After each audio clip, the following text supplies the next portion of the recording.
जे काही वाईट गोष्टी घडत आहेत किंवा जिथं काही प्रशासन कमी पडत आहे त्या प्रशासना आता कसं असते काम करताना आपल्यालाही कळत नाही की आपल्या काय चुका होत आहेत किंवा काय कुठं कमी राहत आहे या प्रशासनालाही कळत नाही. त्याला दिशा दाखवण्याचं काम हे तुम्ही लोक करता आणि हे काम तुम्ही सातत्यानं करत राहावं अशी माझी मनोमन तुम्हाला हार्दिक शुभेच्छा पण आहे आणि इच्छा पण आहे. या पत्रकार बांधवांनी नेहमीच आपल्याला सहकार्य केलं आहे आणि आम्हाला आमचं जे कामाचा दर्जा दाखवण्याचं काम केलं आहे. जेव्हा मी वेळोवेळी तक्रारी करतो तेव्हाही निर्भीडपणे आमच्या तक्रारीची दखल घेऊन पेपरला बातम्या येतात.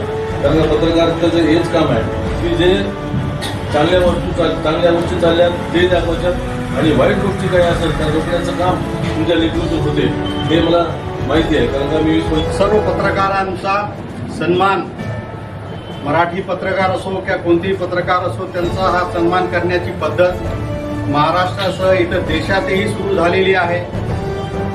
म्हणजे आपल्यासाठी एक अभिमानाची गोष्ट आहे, गर्वाची गोष्ट आहे की आपल्यासाठी एका पत्रकारिताने केलेल्या कामामुळे आपल्या सर्वांचा सत्कार होत आहे. आता पत्रकार हे आपल्या लेखीच्या माध्यमातून, आपल्या ज्ञानाच्या माध्यमातून समाजात आपली एक छवी उमटतात.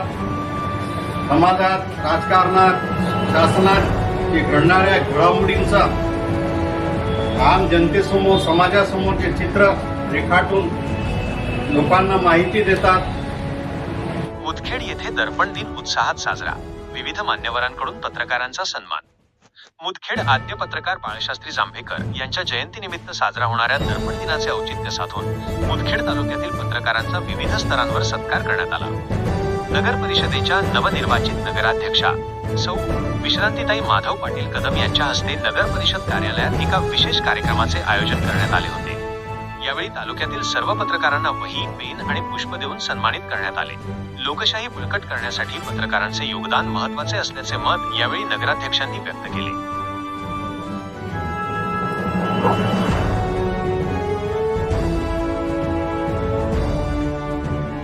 मुदखेड पोलीस स्टेशन येथेही पत्रकारांचा सन्मान सोहळा पार पडला.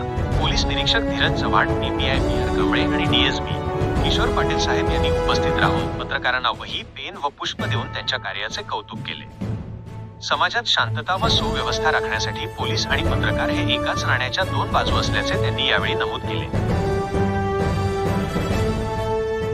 समाज सुधारक कैलास गोडसे यांनी देखील आपल्या कार्यालयात तालुक्यातील पत्रकारांचा सत्कार केला. समाजात घडणाऱ्या अन्याय अत्याचाराला वाचा फोडणाऱ्या पत्रकारांचा सन्मान होणे ही काळाची गरज असल्याचे त्यांनी सांगितले.